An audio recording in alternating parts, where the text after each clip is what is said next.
How much can you trust Redfin, Zillow, Opendoor, just to name a few? Hey everybody, Scott Walters, buckle up, strap in. I got a hard-hitting pull, no punches, no sugarcoating it, no rainbows, no sunshine.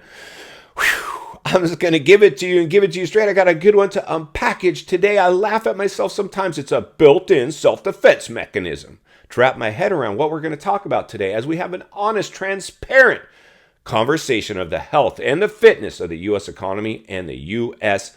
housing market. Why, you ask? I'm about to tell you, of course, because everything hinges on the U.S.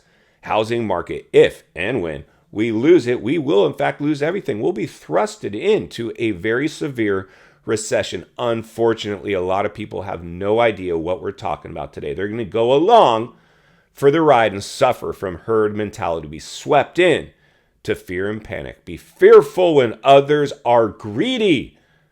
Greedy when others are fearful. Whew.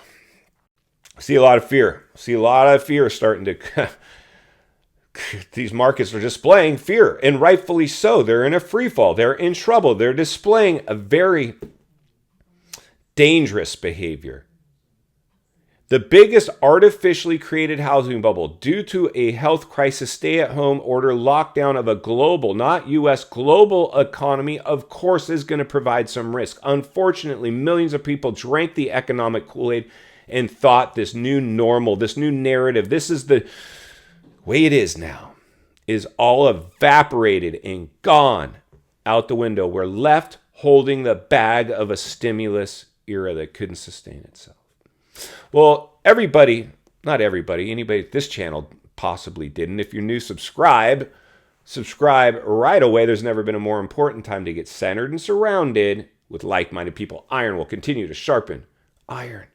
Many people drank the Kool-Aid in this one, didn't they? We saw it. We sat back, watched this thing play out, front row seat, got our popcorn ready. We're like, let it go, let it happen, let her crash and burn. Like I've always said, be careful what you wish for, because there will be obvious some economic blowback if and when we lose the U.S. housing market. And because we've always had booms and busts with the biggest asset class in the world, the U.S. housing market, it should be no shock that this one couldn't sustain itself. The biggest artificially created housing bubble ever produced in world history. Should be no shock, but unfortunately, like I said, many people are just unaware. For whatever reason, as a real estate professional, somebody lived and suffered some of the blowback of the last housing bubble and recession of the '08 era, which was a recessionary level of a downturn, and a bubble that wasn't even as big as the one we're in now, which tells me there's got to be depressionary risk in this one exceeding recessionary levels. Don't rule it out. Don't rule it out. But today, our warning really is, I want to circle back on this topic because I think it's ultra important. First of all, one of the elephants in the room we have to acknowledge is any time the housing market is exhibited bubble behavior, they've crashed, right? I think we can agree with that. Anytime we've had a housing crash, what's it produced? You guessed it, foreclosures. Foreclosures are a natural byproduct of a crashed housing market. It's what happens when people overpay for houses, go upside down on their purchases, and then inflation squashes them, or they get laid off and they can no longer make their payment or sell the house for what's owed on it. Their only option is foreclosure. And because they're paralyzed with fear, a deer in the headlights, they can't operate efficiently within it. They don't understand, maybe contact a new realtor, not the one that sold you the house potentially, because they might be gone out of the industry anyway. They don't understand, get to market, get an offer, and go to the bank and let them know. I got to either walk from the house or you got to take the short sale opportunity. I got a live one ready to buy this thing at this price, and based on market value, this is what it's worth. And of course, they're going to strong arm you. They're going to scare you. They're going to use scare tactics. They're going to do everything they can to get you to buck up whatever else they can get out at you. This thing's got foreclosure wave brewing on it. So in the stimulus era, who are some of the people that benefited from the real estate bubble, or anybody in and around real estate? Or what are some of the byproducts of the bubble that could only operate and thrive in the bubble environment? Which companies? You guessed it, Zillow, Redfin, Opendoor, just to name a few. Anybody that was in or around the real estate space that had a captured audience searching properties on the internet was developing clicks and sales and ads and anything they could. The number one culprit that was produced out of this was the iBuyer program, where they started buying houses sight unseen for cash. That's evaporated. It is gone. I think somebody, your subscriber, like I said, if you're new, subscribe. We look at a lot of your stuff. Sent in one where one of them is entering back in to the iBuyer program. What they're doing now is, which segues us into what I really wanted to ring the bell, sound the alarm, and read between the lines and look between the cracks. Let people know that these people aren't these Redfin, Zillows, and Opendoors. Their stock values are in the tank. They're doing layoffs. These are people that thrived in only a euphoric, artificially stimulated housing market. So now they're looking at ways, what can we do to try to be more than just a search engine? Because people aren't searching homes anymore. We got to do something to try to bend and turn with the direction of the housing market. And which direction is the housing market going? To the moon?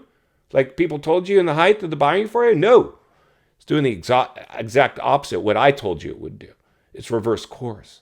They told you it would keep going, pour into these markets, overpay to do it. Normalize that. So now what they're going to try to do is they're offering to buy your house, but the people that they're offering to buy their house now, it's not euphoric over asking price, all cash offers. They're lowballing.